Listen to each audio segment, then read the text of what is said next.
Ketika Nabi Musa menempelkan hujung tongkatnya, seketika tongkat itu berubah menjadi seekor ular. Melihat hal tersebut, Firaun hanya tertawa meremehkan.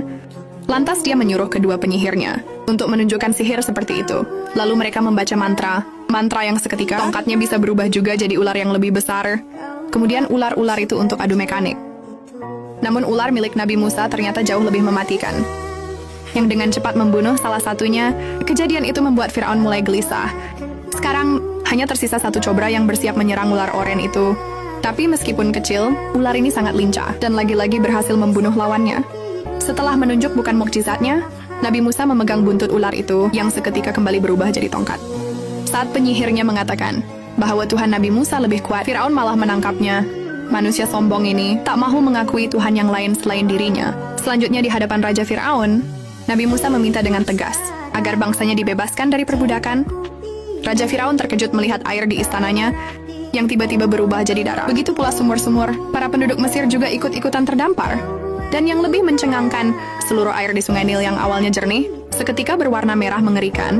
Kejadian ini disebabkan oleh kesombongan Firaun yang telah berani menantang Tuhan Yang Maha Esa. Bukannya bertaubat, manusia ini malah menyuruh penyihirnya untuk menyelesaikan permasalahan tersebut, namun tidak ada satupun yang bisa melakukannya. Akibat dari kejadian itu, Firaun mulai kebingungan.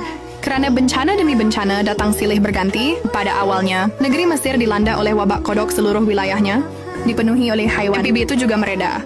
Muncul lagi wabah lalat yang menjijikkan, hingga menyebabkan banyak kuda-kuda peliharaan mati. Ditambah lagi, penduduknya terserang penyakit cacar yang mematikan. Namun seolah belum cukup ini. Jutaan hamba belalang menyerbu Mesir untuk menghancurkan persediaan pangan mereka. Semua bencana itu jelas peringatan dari Sang Maha Kuasa.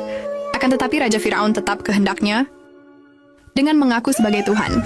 Nabi Musa memimpin kaumnya untuk melarikan diri dari kejaran Firaun dan pasukannya yang kejam. Tibalah mereka di tepi Laut Merah dan malah terjebak karena enggak ada jalan lagi.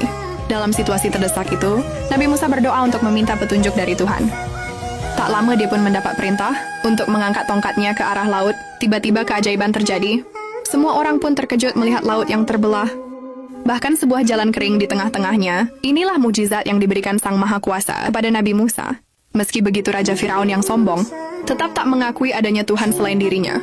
Dengan cepat, sang Nabi mengajak kaumnya untuk melintasi jalur. Yang kedua sisinya terdapat tembok air laut yang menjulang tinggi. Firaun yang tak ingin menyerah nekat mengejar mereka melewati jalan tersebut. Akan tetapi, ketika Nabi Musa dan kaumnya telah sampai duluan, di seberang disitulah dia kembali mengangkat tongkatnya. Atas perintah Tuhan, secara perlahan, air laut itu mulai menyatu kembali, sehingga menenggelamkan Firaun dan seluruh bala tentaranya. Ketika Nabi Musa menempelkan hujung tongkatnya, seketika tongkat itu berubah